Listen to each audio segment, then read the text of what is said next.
We yelling black and gold to the Super Bowl. We yelling black and gold Oh, my God. to the Super Bowl. Mike, another episode of the 504 Core Podcast. It's a new one, man. It's like a 180 on how I feel about this team. Yeah. The New Orleans Saints going to Dallas, they lost versus the Packers at home, but they've won 16 straight home games. One of the best home teams in the NFL. Saints go in there, not only win, but dominate them in a way I haven't seen this team since the Peyton Breeze era. Yeah. I was thinking about what my thoughts are about the Saints. I want to say one thing. I think the other thing. I really don't know.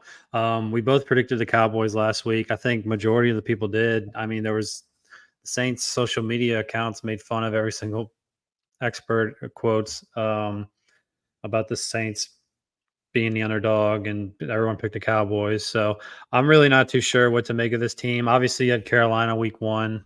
That's a different story. I mean, Carolina's barely an NFL team at this point. They have a 5'10", 180-pound quarterback who can't throw the ball at all.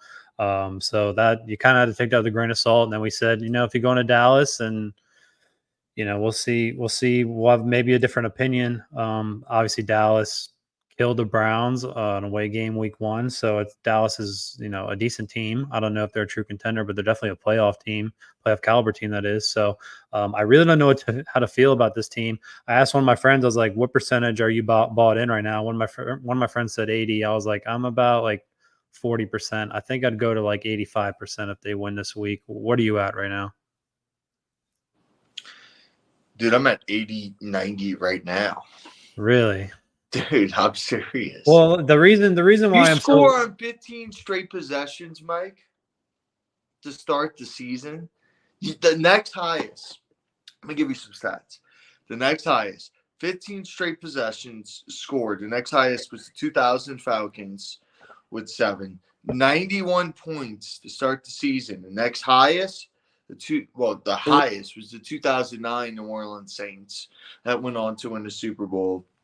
The point differential, I believe it was like 60-something in 2 games, the first 2 games. The 2009 Saints just barely beat that as well as the next highest in the last 20 years.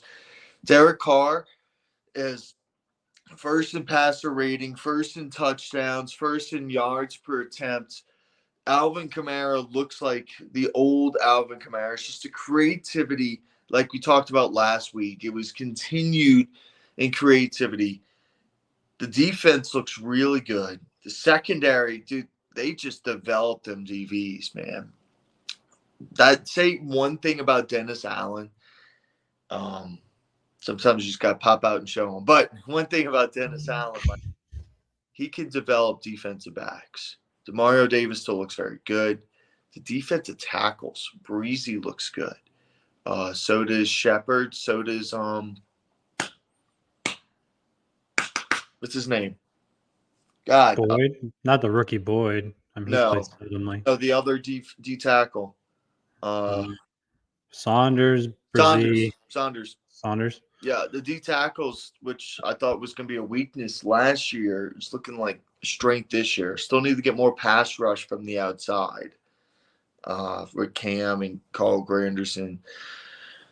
This team looks good, man. I'm not going to say Super Bowl or anything, but definitely playoffs.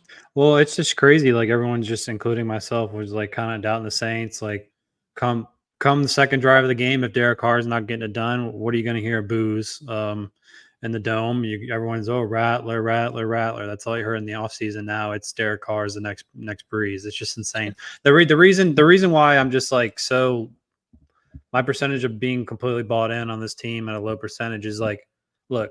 Coming into the season, Dennis Allen had to win 22 games in a row just to break 500 as a coach. I'm sorry, but that's not good. That's like bottom tier all time. Yeah. So, and then Derek Carr has been a mid to a bad quarterback his whole career. So now all of a sudden you put them together, a defensive minded head coach and a mid to bad quarterback after all these years of football, after all these years of this mediocrity. Now all of a sudden they're an offensive juggernaut just because you have one play caller changing it up a little bit. you know, that's where my skepticism comes in. That I know the offense last year towards the end of the year was clicking. People ripped on the offense, but the Saints offense towards the end of the year, Scored like the last 47 points versus the Falcons at the end of the year. yeah, I mean the last 4 or 5 games towards the end of the year was really really impressive. Actually, like one of the better offenses in the NFL in total. So there's a lot to be optimistic about, but I'm just like I've been duped too many times and too many sports teams, too many different little things to not like sit here and be skeptical. I think skeptical is the right word for it. Skeptical on what the Saints really are. I think a lot of people are kind of overblowing this a little bit. I think this weekend will be a very good telling sign for an Eagles team that's good. I don't think the Eagles are great, but I think they're a good team.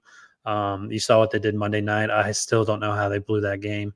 But they still got Jalen Hurts, still got Devontae Smith. They still got some weapons. I mean, it's not a bad team by any means, but if they go in there and they do 80% of what they did to the Cowboys, then yeah, I would say, maybe they're turning a new leaf. I mean, the defense good. You touched on that. The secondary is good. Kool-Aid McKinstry seems like a real guy. Lattimore, who knows where he's going to be? Is he coming back? Aaron Matthews still a playmaker. Alante Taylor's the next Lawrence Taylor. Yeah. Alante Taylor's playing himself in the. I mean, he had a couple pass breakups. Obviously, he had the 3 sacks last week or 2 weeks ago. I mean, he's playing himself into being a Pro Bowl caliber player. So it's a little bit of an aging defense, but they're still holding their own, still doing really well. Cam Jordan, you can kind of see him slowing down, but they still got Grant Anderson, who's still a beast, probably the most underrated player. On the Saints for sure. But yeah, like I said, just the combination of Carr and Allen, I'm not going to say 2 games are going to just flip my mind completely. 2 points. Yeah. You're completely right. We do need the slower roll. The Saints are not the second best team in the NFL. The third best. Let's see Stephen A. Smith as. Let's start off with winning the NFC South first. Let's do that. NFC South's really good too this year. Yeah, it makes no sense. I saw the Falcons were predicted to win the division, but the Bucs look really good defensively and offensively. Dude, interesting thing, I want to ask you this later on, is about Carolina with benching Bryce Young and then watching Sam Darnold play really well with the Vikings. And obviously Baker was good last year and he's good to start this year. Is it just a ownership Carolina thing? Because they both had Baker and Sam Darnold. Well, I saw something. It was like, I don't know if it was a Fox Sports or someone. They're like, after week 2 MVP polls, and it was like Derek Carr, Baker Mayfield, Sam Darnold. Like if you showed this to an NFL fan like 3 years ago, their heads would explode. Like it's just I'm not trying to overreact to 2 weeks. But yeah, no, David Temper, their owner, is very temperamental. Like he's fired a bunch of coaches, he's made a bunch of wrong hires, he traded up for Bryce Young. He obviously gave that nod. So he's got to be one of the worst owners in all sports. So yeah, it could be a Carolina thing. I don't know, a bad culture, which it seems like they have, that could lead to that. So I'm really not too sure, but yeah, I don't really know what to make of Carolina, other than the fact that they suck. So they're a horrible organization, the worst organization in the NFL, which I thought was impossible with the Commanders being right there. But worst organization in the NFL, they're terrible. Let's get back onto the Saints. I just thought that was interesting as we were talking about the NFC South with benching Bryce Young and then looking at Baker and Sam Darnold and how they're playing this year. That it just kind of proves that Carolina is just a bad franchise. All right, over to Saints. Well, yeah, okay, yeah, just sticking with Saints. There's just someone I wanted to touch on. That guy Will Harris, that safety dude, he's been a stud for the Saints. I mean, he knocked the shit out of CeeDee Lamb. He had the pick week 1. He's played well. I've been really impressed. He's been an underrated signing. Yeah, like they could develop and sign DB, dude. That's one thing the Saints have done well since you remember before Dennis Allen, Rex Ryan's defenses, how bad our defensive backs were. Who was number 39? Browner. Browning, Browning. Jason David. I mean, they had a bunch of them, dude. Bunch of them. But anyway, I want to get back onto the Saints. Offensively, it's been very, very impressive. Obviously, we talk about the 15 straight drive scoring, but the way you score it. It's hard to score 6 straight drives right now if I pick up and play Madden on rookie mode. It's hard to score in 6 straight drives, touchdowns. That's what they did against the Cowboys. Yeah. Just the way they've done everything offensively. Yeah, I mean, they've used a lot of motion. The motion, the deep balls. Rashid Shaheed, he has the speed. Getting the balls in their playmakers' hands. Chris Olave. Alvin Kamara looks like 2019 Alvin Kamara. What I did before last week, Mike, was I did a $5 bet. Just Alvin Kamara MVP. Just BS bet, right? You know how much I would win? I don't know, 500? More than that. 10,000? I don't know. 1,000? 1,000? Yeah. I'm not. It's worth it, I guess. I mean, I was kind of pissed. Carr got that QB sneak. Kind of like, I was like, oh, just keep giving Alvin these touchdowns. But I I don't think you gotta they get the pay Michael Alvin. Jackson move. Does Derek Carr have aura, Mike? Does Derek Carr have aura? No, I'm not overreacting to all this. I'm not overreacting to a 10-year career mid just to be in 2 games in, and then people are saying he's MVP candidate and all this other stuff. So maybe I could be proven wrong in a couple weeks if this continues, but I'm not going to just completely overreact here. But no, the thing about Carr, he has had stretches like this where also 3 things about Carr. He's had stretches like this where he's been just super hot and he comes back down to earth eventually. Yeah. He's also played his best football. Weirdly enough, pull up his numbers, Mike. You can see this. He's played his best football. He was an MVP candidate in 2016, presidential election year. 2020, you had 27 touchdowns and 8 interceptions. Yeah. No, I mean, I think the coordinator change obviously has a big has something to do with it. I think the offensive line play too has been really, really good. That was the biggest question. That was honestly the biggest question mark coming in the season. And then you see how Lucas Patrick's playing. Trevor Penning's held his own, which is really no one really thought that. I mean, you saw him in preseason and he couldn't block me. So it was just really the offensive line, man. Just give him a credit as a whole. Yeah, no, they've been great. I mean, McCoy's always been solid. Fuaga seems like a real guy. Like he seems like a franchise left tackle. He doesn't.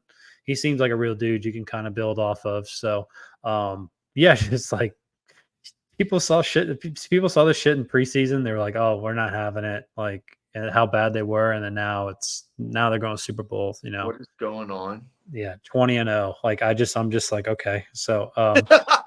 Yeah, it's funny, but at the same time, it's just people are just ridiculous. How confused are you right now? I'm not confused yet. I mean, they like a couple of years ago they beat the hell out of Green Bay week 1, and then what did they end up being like 7 or 8 wins? So. Yeah, but they struggled the next week. They beat. Yeah, but the week one this year is Carolina, and has Carolina scored 10 points this year? I mean, they're so bad. So I'm trying to take it with the grain. If they would have beaten any other team other than Carolina week 1, I'd probably be like 80% like you are. But I'm basically looking at this one. We said this last week. If they win and beat the Cowboys, then we'd be like, okay, they're for real. They didn't just go in and beat them. They mollywopped them. Yeah, I'm not 100% bought in yet. I'm not. I'm 40%, 30%. So, like I said, the combination of Allen and Carr, you've had a massive sample size with this. I don't think 2 games is going to change everything. So, but I'm being pessimistic. I don't really care. It just is what it is. So, if they go in there and they beat the hell out the Eagles, then all right, I'm bought in. But we'll you see. said this last week, man. I'm holding you accountable next week. Accountable. I just keep thinking about it. I'm like, I'm gonna have the court. Relax. We'll see. I will say this, dude. Clint Kubiak, if this continues, man, he's looking at a head coaching job next year. Yeah, then Mickey Loomis probably gonna extend Allen, and that'll be fun. What happens? Like, okay, so Kubiak just continues like a top 5 offense. You lose Kubiak, then what do you do? You try to get somebody else from San Francisco or another creative play caller. But, you want that to happen because that means you're really good this year. Yeah. You know what No, I'm I saying? mean, And dude, and watching this offense and watching the Broncos, which is like watching the paint dry. Dude, Sean Payton used to be the most creative play caller in the NFL. He's bland and vanilla. No pre-snap motion. No getting the ball out to their playmakers. The Broncos have no playmakers. Bo Nix is struggling, but he's a young rookie quarterback, and his offensive line sucks. But Sean's been vanilla, dude. Sean had a lot of bad decisions that game, dude. There was 3:30 left. They're down 2 scores. They're ball on the 40. They should have just had a 5-and-out, kicked the damn field goal. Instead, they dilly-dally around, kicked the field goal with 1:57 left. After the 2-minute warning, you only have one timeout. Instead of going with the onside kick, you kick it deep. You get the ball back with 8 seconds, Mike. Bad decisions from Sean Payton. But anyways, wait, I kind of piggybacking off Sean Payton. Is he a good coach? Yes. Do I love him? Yes. But dude, some of his clock management over the years have been piss he poor. got lucky. I mean, His Breeze used to be so good at it. well, like he would just like there were games where the Saints would be down 10 plus points, like the fourth quarter, and there'd be like 6 minutes left, snapping the ball at 5 seconds on the play clock, like huddling, not doing this hurry up, like just no like tempo, no like care in the world. Like I'm just like, okay, like, and then he would just always cut it last second. So how's he received in Denver right now? Is it kind of like, oh shit, did we give the keys to the wrong guy, or what's kind of the mood over there? Mood is, oh shit, I paid a lot of money for this guy. We got a lot of dead cap. Is he washed or is he a Drew Brees merchant? Which I don't think he's either. I just think he's dealing with a young rookie quarterback and he's trying to be safe. But I think it's in the middle. I think, Breeze made Peyton a little bit. Peyton made Breeze a little bit. Obviously Breeze is, a massive part of Sean Payton's success. I mean, I think that was one of the reasons why Peyton retired for the year. He saw Winston and all these other guys. He's like, you go from Breeze to Winston. It's like, okay, but yeah, I don't know. Peyton, it's fun to see what Peyton's doing though. So after watching the Eagles, though, real quick, Mike, one more thing back on the Saints. After watching the Eagles fall apart against the Falcons and struggle against the Falcons' run game, any predictions for Sunday? I'll say Saints win. 35-17. I think they'll do well. I don't think they're going to blow them. Well, I guess 18 points is kind of a blowout in the NFL, but yeah, I'll be optimistic with that, but I'll be pessimistic in the long run. All right, I got the Saints 31-24. I think it'd be a lot closer. The Eagles are a gritty team. What's the spread? Actually, 31-27 Saints win. So you think it's going to be a close game? Yeah. Let's see. Let's see what the spread is. I think the Dome will be rocking. I think it'll be kind of insane. First time since before COVID, dude. Wait, open? First time. So they Eagles are plus 2.5. So Vegas has it a field goal game. Yeah. Yeah, I mean, I know Vegas used to calculate home teams get 3 points, like no matter what, to start off the spread, but they're basically saying it's even then. Yeah, that's pretty crazy. We'll see. I know. Like a week ago, Philly was favored by 6. Now they're getting 2.5 points. So just goes to show. Yeah, we'll see. But yeah, the Saints will be interesting to see. I know the Eagles have a terrible pass. Like they give up a lot of plays, so that'll be something to look out for. Eagles defense as a whole struggles. Yeah. Let's talk about the LSU Tigers down 17 at South Carolina. I told you that was an underrated environment, Mike. Cool stadium, a lot of cocks. Oh yeah. Down 17, LSU comes back. Questionable throws by Nussmeier. Questionable decisions by LSU, but they get the win. Thoughts on the Tigers?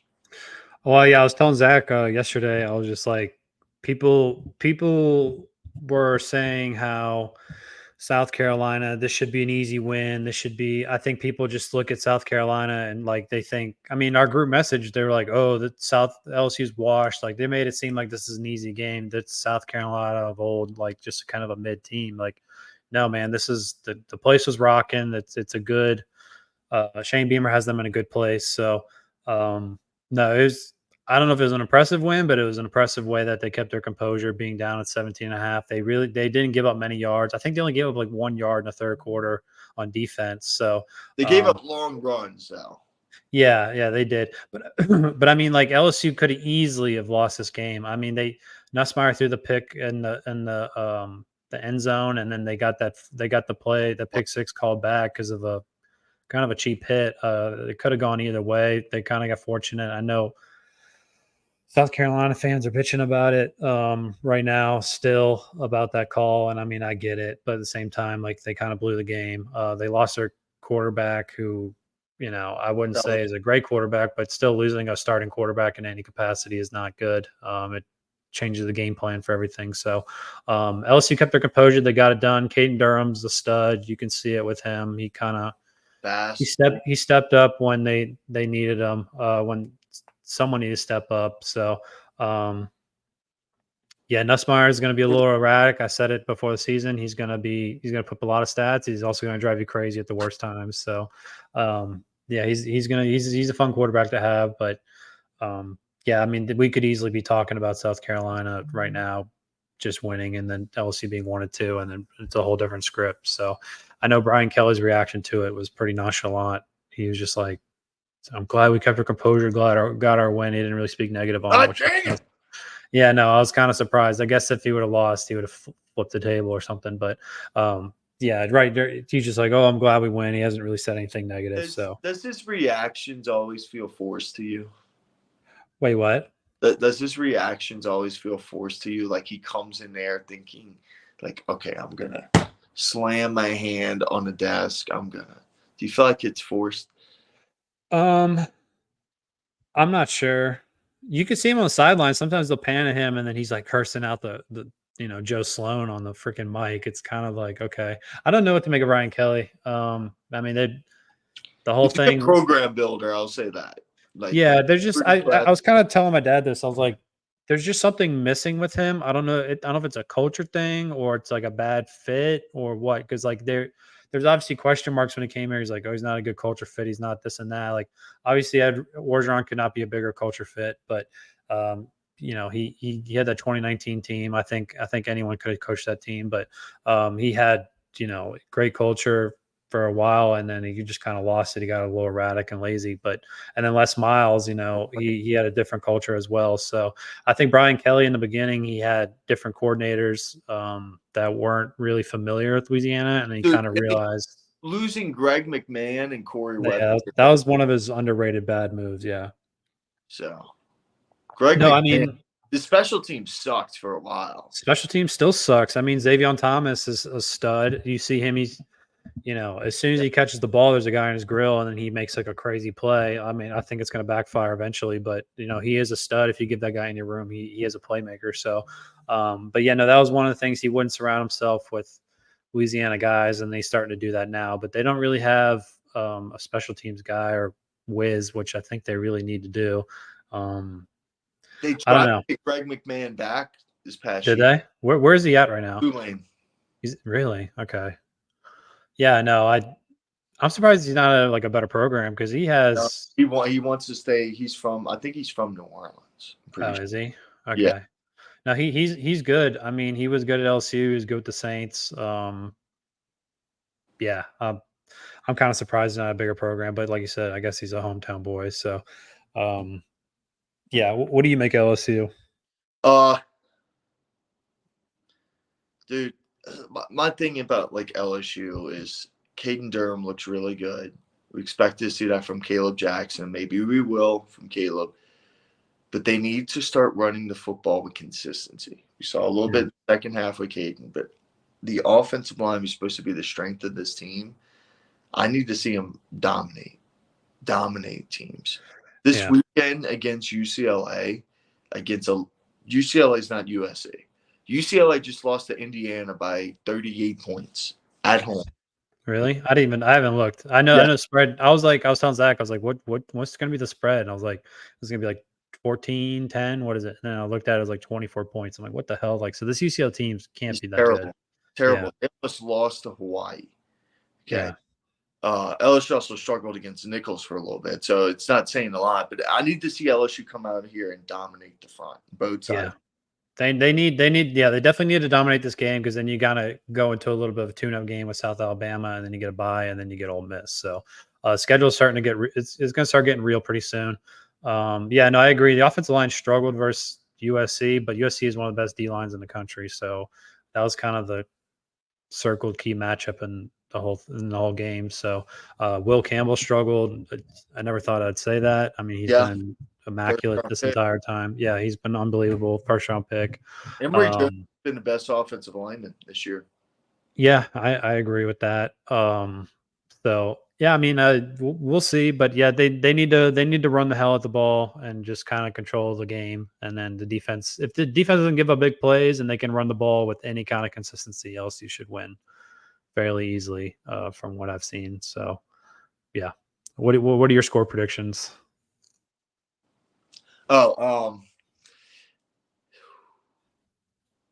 45-17. Wow. Okay, that's a lot. Sucks. You gotta blow them out. Okay, I'll go 38-21.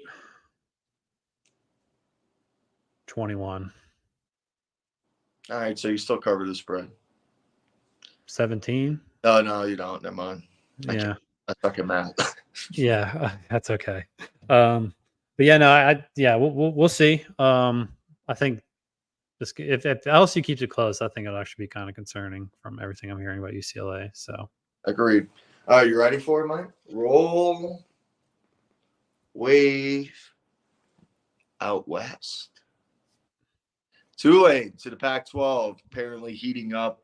My sources up here have been telling me expect an invite for Tulane and Memphis in the coming days or weeks as they try to get the two biggest Group of Five brands into the Super Group of Five conference. That's what I'm going to call it. Washington State's a good school. They just beat Washington. They're consistently making bowl games. Oregon State solid. San Diego State just went to a national title in basketball. You got Boise State, a consistent brand. And then you had Tulane, Memphis, UNLV, Colorado State. It's not a bad conference. 50 times better than with Tulane's in currently. I get the travel stuff, but you get a lot more money going into this Pac-12 conference. And I think it's the right move at this point because you don't know if the ACC is ever going to explode or invite you. How many big conferences do you think there's going to be in the next 10 years? Like 4, 3? Oh, no. I'm not going to even try. Maybe 2. I don't know. I hope the SEC is capped out because if they get any worse, it's going to be. They sit there and I get the Power Four. The Big 12's a fun conference, but you don't sit there and like, okay, who's the big power in football in the Big 12 right now? Utah, okay, Oklahoma State, Kansas State. Dude, you just named what 3 top 15 teams or 2 top 15 teams? Yeah, but I'm talking about power.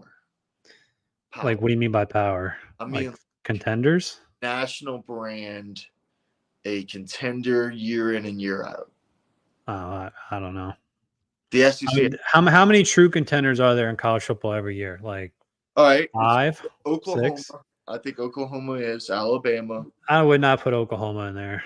I would, dude. Oklahoma. I'd put them on the I think there's a lot of fringe teams. Like, I would put Oklahoma. But Oklahoma, like, even if they make the championship, they get blown out every time. When was the last time they won a championship? 2000. 24 years ago. It was the last time any team in the Big 12 has won a championship. I actually know this. So, 1990, Colorado. Wait. What about Texas? Texas is in the SEC, dude. Yeah, I know, but like okay, they're 1 year in, but they won in what, like 2009? Yeah, Like I'm talking about currently. If you're talking about conference realignment, Texas and Oklahoma are now part of the SEC. yeah. Okay. So that's I'm talking about current Big 12 teams. Okay. Yeah, I guess there's really none, huh? No, ACC teams. You obviously got Florida State and Clemson. You got Miami. Miami is rolling again with NIL. Miami's back. I'm gonna go ahead and say that right now. With I NIL, really like their quarterback. Yeah. yeah, but NIL helps them a lot. Oh, for sure. A boatload of money.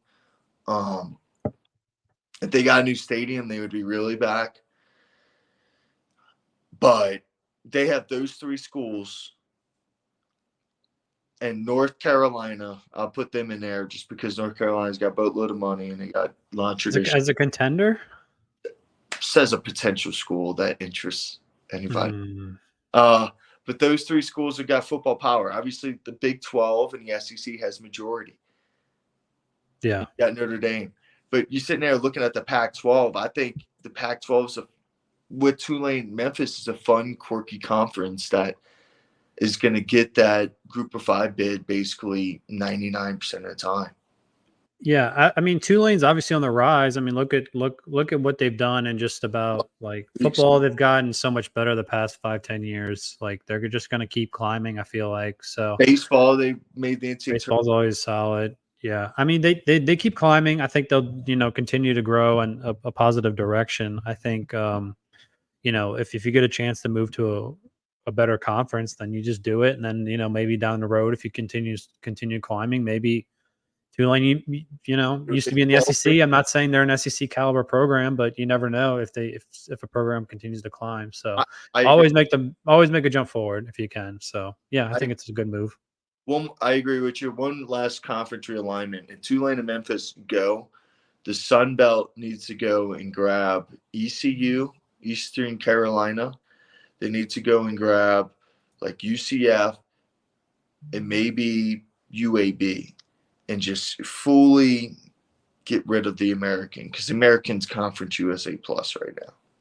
Yeah, I mean, eventually there's going to be like I just asked you. I think eventually there's going to be like 3 conferences, maybe 2. So it's going to get. I don't agree with that because there's always going to be those smaller conferences like the MAC and the Sun Belt and Conference USA, and the Mountain West is going to survive and get like the North Dakotas and the Montanas. There's always going to be those conferences. I think, and then obviously, revenue sharing, that's the next big thing that's what to come in. So college football is basically professional football at this point. Minor, it's the developmental league for the NFL. Yeah. And that's what they wanted. They changed the headsets, Mike. They gave them, there's no hand signals anymore. That was the Connor Stallions thing. Yeah. Wait, side note, have you seen that documentary? Yeah. Anyone who has Netflix and likes football, go watch the Connor Stallions documentary. It's actually pretty good. He's like, were you on that sidelines on Eastern Michigan? He's like, I was wearing an Eastern Michigan shirt. Yeah, he's like, I do not recall. Like, oh my God, listen to this dude. But yeah, no, I like that guy, just a super genius. Every program does it. He was just the one who got caught. But I think that was one of the reasons they did that. Obviously, it plays into the pro game better. So it's a nice little transition there. 2-minute warning they added this year to NFL. Yeah, no, it's basically it's turning into the pros. I'm just amazed how fast these programs folded. I mean, NIL is what, like 2 years old, 3 years old, and now it's basically revenue sharing. They folded so fast, it's ridiculous. So I always thought NIL was a pretty good thing. I mean, it makes sense. You pay the top guys, and then now you're gonna have to pay everyone. So it's gonna become even more Wild West, and then now you're gonna have schools just straight out paying kids. But we'll see. I mean, so now is what it is. Not to cut you off now, you get to face a potential Power 5 school, Tulane, going to the Cajuns. I'll be there. I saw some ugly messages from Barstool Cajuns, I'm not going to repeat them on here, but I'll say it. I don't give a shit. They suck. No, it'll be a good game. I know the spread's only like 3. I went on a little rant last week. A lot of Tulane people are going to be going up there. It's a natural game to go up to Lafayette. It's only 2-hour drive, and then what do? They make an 11 a.m. game. So they kill the aura of it a little bit, but it is what it is. Cajuns on top. That's all I got to say. Yeah. So Tulane has been competing. Kansas State should have won that game. Was down 5 in the fourth quarter versus Oklahoma. They're going to be the big boys now. They're going to go to Cajun land and show them the Sun Belt is really a fun belt, and you need to stick to that and stay in your little hole.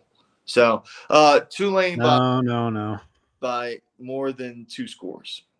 I think Tulane, they might be a little beat up after playing Oklahoma. You never know. I mean, yeah, we'll see. It sucks that Cajun Field, half of it's being renovated. This would be a great game to have the full field. I think a lot more people would go.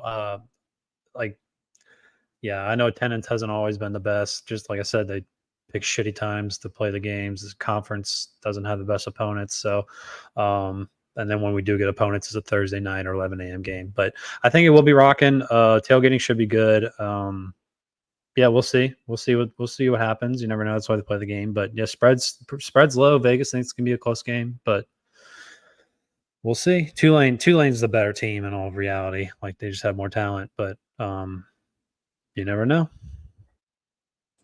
Nah. Roll wave. No. All right. Well, we'll end that on Tulane talk. Is there anything else you want to cover?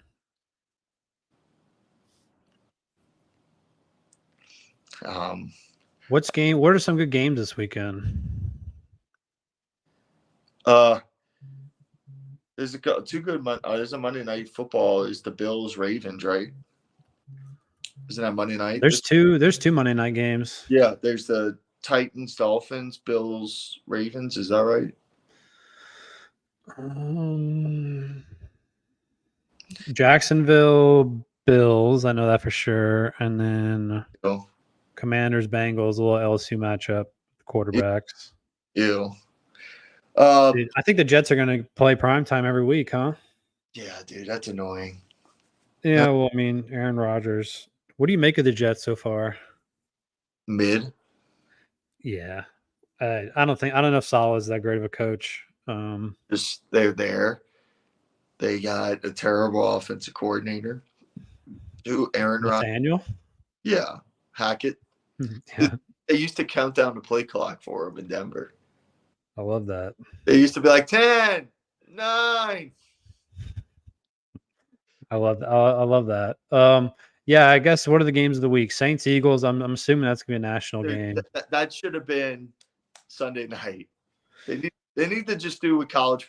NFL needs to do with college football. I guess you struggle to do that because of fans flying and stuff. But NFL needs to do what college football does. And just no, dude, Chiefs every night, every prime time. Taylor Swift, Travis Kelce. Come on. They play the Falcons. Chiefs. It's all about the money, Corey. Come on.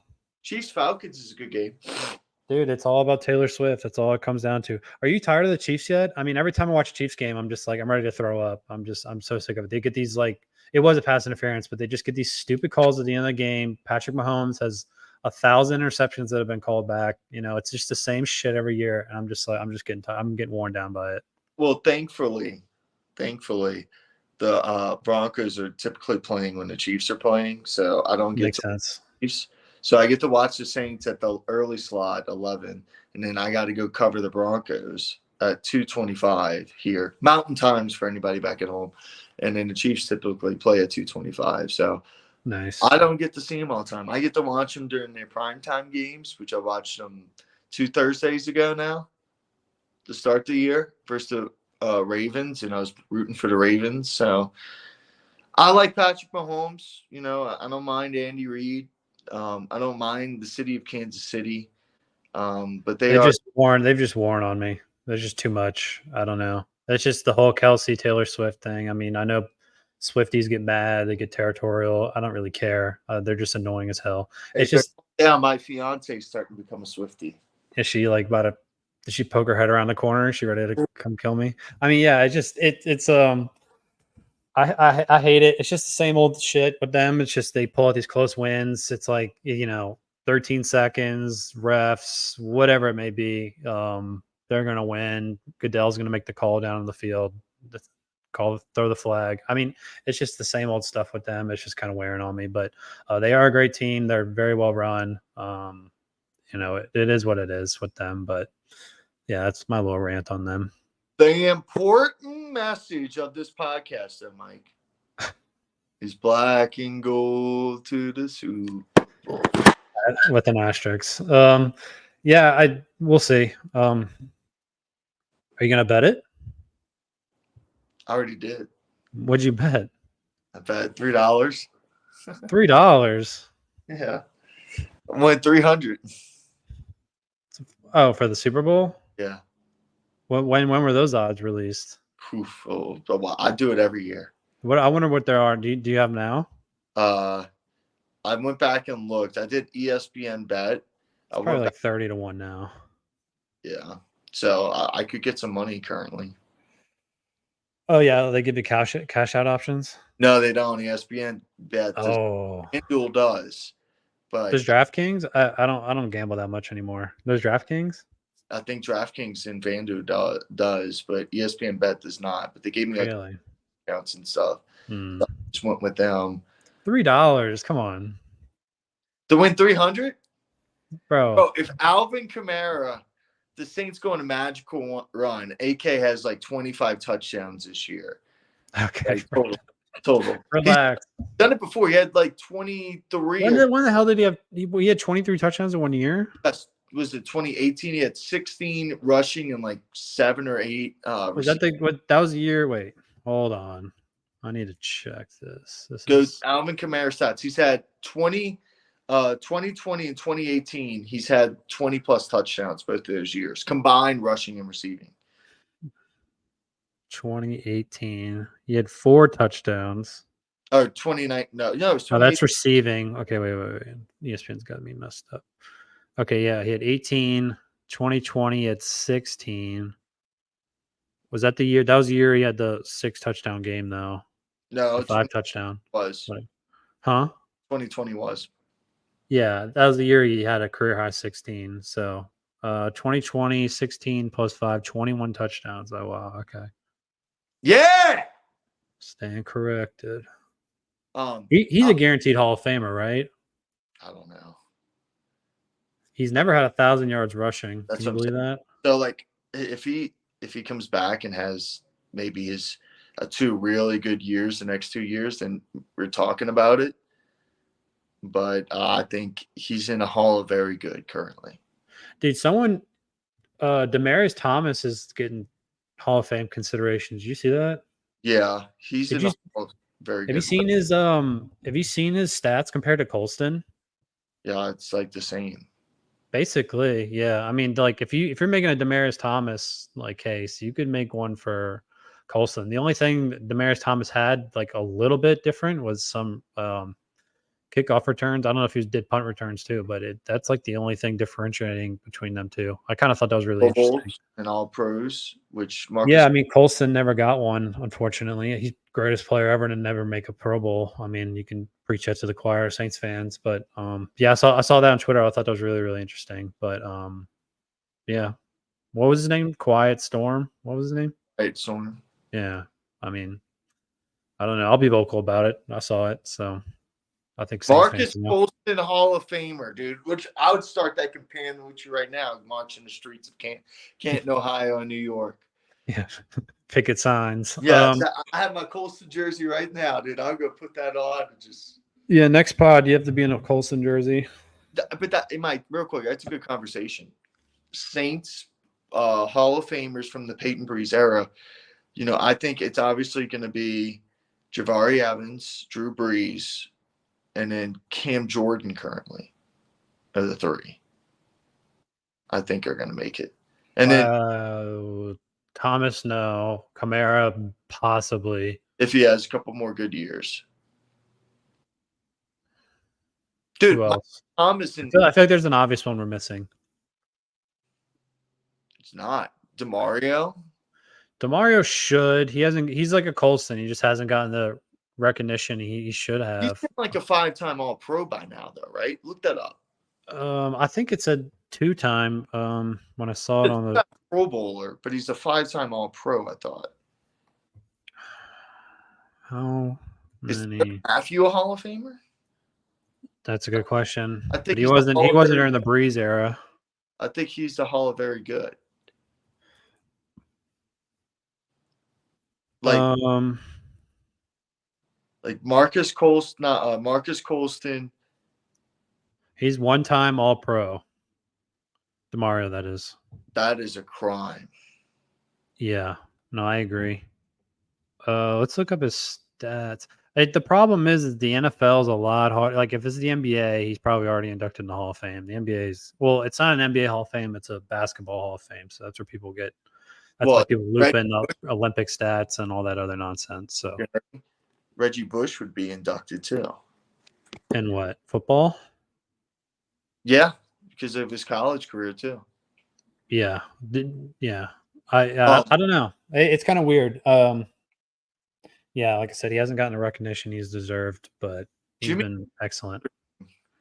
Graham, I can see Graham. I mean, he low key has the stats. I mean, he's like top 10 and a lot of tight end stats, major tight end stats. I think he's a guy who gets in 20 years from now. I don't think he gets in. You know what I'm talking about? Like No, he's definitely not first ballot. No, for sure. No, but I think if he doesn't, I think if he goes to Seattle a year or two later than what he did, I think he's nudging second or third. But yeah, I mean, if you look at his stats, he's up there with just about everything. Breeze, fucking man, he made him. I think Jimmy Graham and Kamara are kind of similar. Like they're right there. I think Jimmy Graham can get there because he played a tight end position, kind of evolutionized that tight end position. I think he can get there in like 20 years or something. If Kamara has another good 2 or 3 years, I think he's in that same boat. What about Carl Nix? Did he ever make it? Is very good. Carl Nix, and he didn't have as long a career as Jabari Evans. He's in the Saints Hall of Fame. Okay, that's what I remember reading. Yeah, I remember like in 2009, him and Evans were like all pros, like just absolute studs. They were like that for like 3 or 4 years. They were really good. Yeah, I mean he's in the Saints one. Stud. Wait, what? He was a stud. Yeah, in his prime, he was good. What about Morstead? He's a punter. You know how hard it is for punters to make the Hall of Fame? How many punters are in the Hall of Fame? That's actually a good question. There's one, Ray Guy. Oh, yeah. How many punters are in the Hall of Fame? Ray Guy, Norm Van Brocklin, Yale Larry, Tom Landry. Tom Landry is a punter. Sammy Ball. Oh, wait. What? Come on, just punter only, because some of those only one punter has been inducted in the Hall of Fame. Yeah, I don't know why they have a list of all these guys. Okay. Because they probably did they were like. Oh, that's the same class. Yeah, it's probably okay. Hell. I was like Tom Landry. What the hell? Okay, yeah, okay, one punter. All right, that's fair. Yeah, I guess not for Morstead, but dude, Morstead, like he's been playing forever. It was the 1950s. Taysom Hill would be in the Hall of Fame. Oh, Taysom Hill, yeah, he'd be the face of the Hall of Fame. Yeah, there really isn't like any other standouts. Yes. So right now, what do we have? Jabari Evans, Drew Brees, Cam Jordan, definites. I think those three are definites. And then you got the fringe of Kamara, Graham, and then a really, really fringe of Colston Thomas.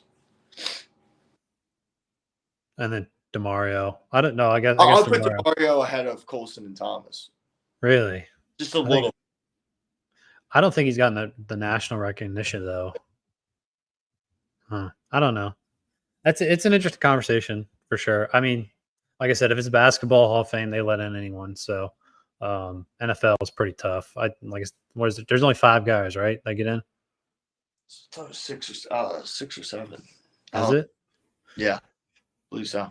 Yeah, but yeah, that's all I got. You got anything else? No, just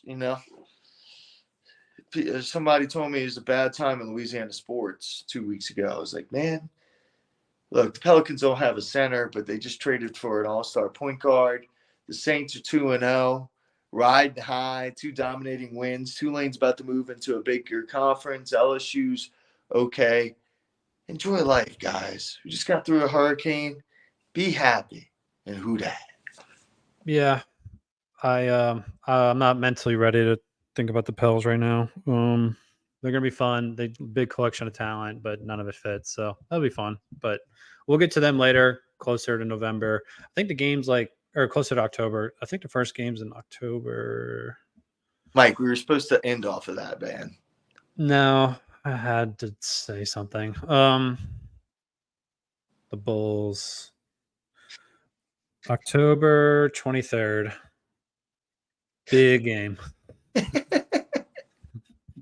Yeah. So, all right, I'll end on that. But yeah, if you guys can like and subscribe, I really appreciate it. And Cajuns on top. That's all I got to say. Roll wave! A 1, a 2. Ooh. Alaba blue. Alaba blue, Ray Ray. Alaba blue, Ray Ray. T-A, T-A. Bossy, Bossy, T-A, T-A, T-A. Tulane. End it. Cajuns on top.